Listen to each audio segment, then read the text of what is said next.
Assalamualaikum warahmatullahi wabarakatuh. Perkenalkan, saya Dewi Duratun Afisa dari Prodi Pendidikan Biologi semester 4. Di sini saya akan membawakan sebuah presentasi yang berjudul Konsep Hipotesis. Hipotesis adalah dugaan atau jawaban sementara terhadap masalah penelitian yang masih harus dibuktikan melalui pengumpulan dan analisis data. Jadi dapat diartikan hipotesis adalah dugaan sementara. Nah, hipotesis itu disusun berdasarkan kajian teori, kemudian penelitian terdahulu, pengamatan, dan juga logika ilmiah.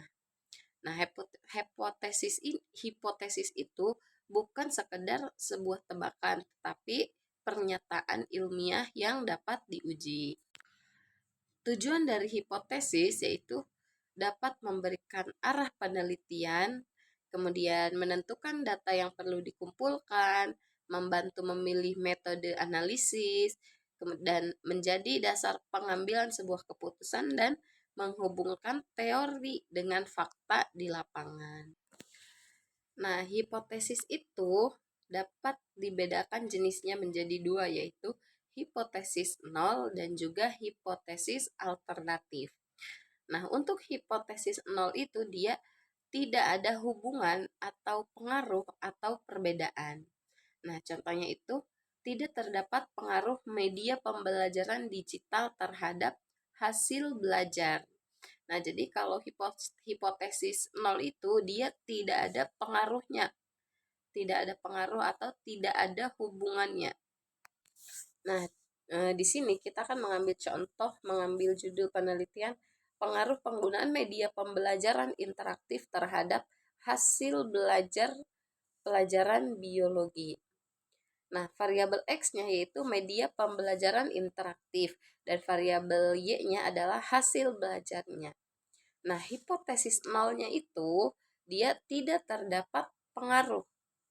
Nah, sedangkan untuk hipotesis alternatifnya itu dia terdapat pengaruh.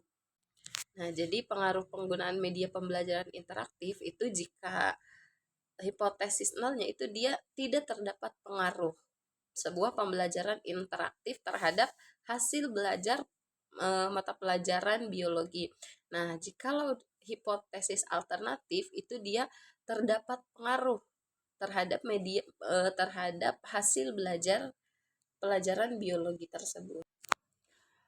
Kemudian bagaimana cara kita untuk menyusun hipotesis?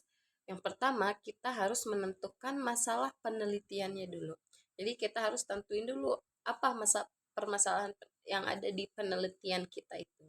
Kemudian yang keduanya yaitu mengkaji teori.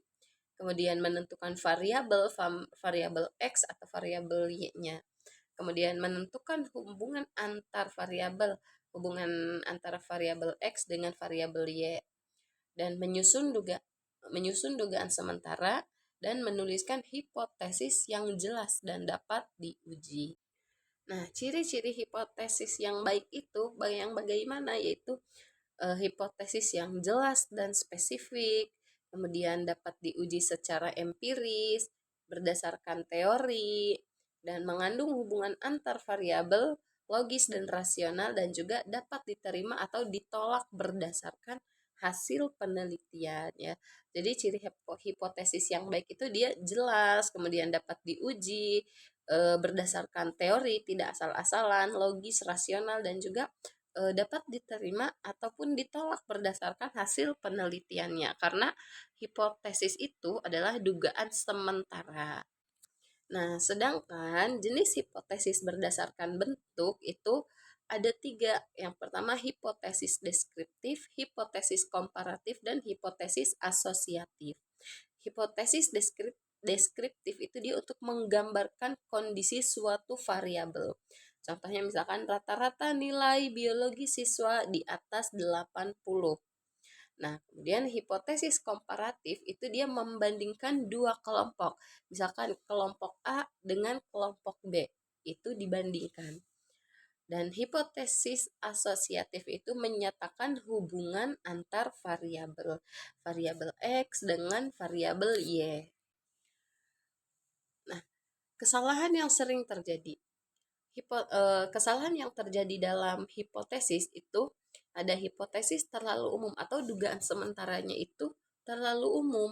Kemudian tidak berdasarkan teori, yaitu kita asal-asalan menduganya. Kemudian tidak dapat diuji. Ketika akan diuji, hipotesis tersebut tidak bisa. Kemudian kalimat yang ambigu. Nah, bagaimana kalimat yang ambigu itu? Yaitu kalimat yang kurang dapat difahami. Kemudian tidak sesuai rumusan masalah. Nah, yang apa akibatnya? Akibatnya penelitian itu menjadi kurang terarah.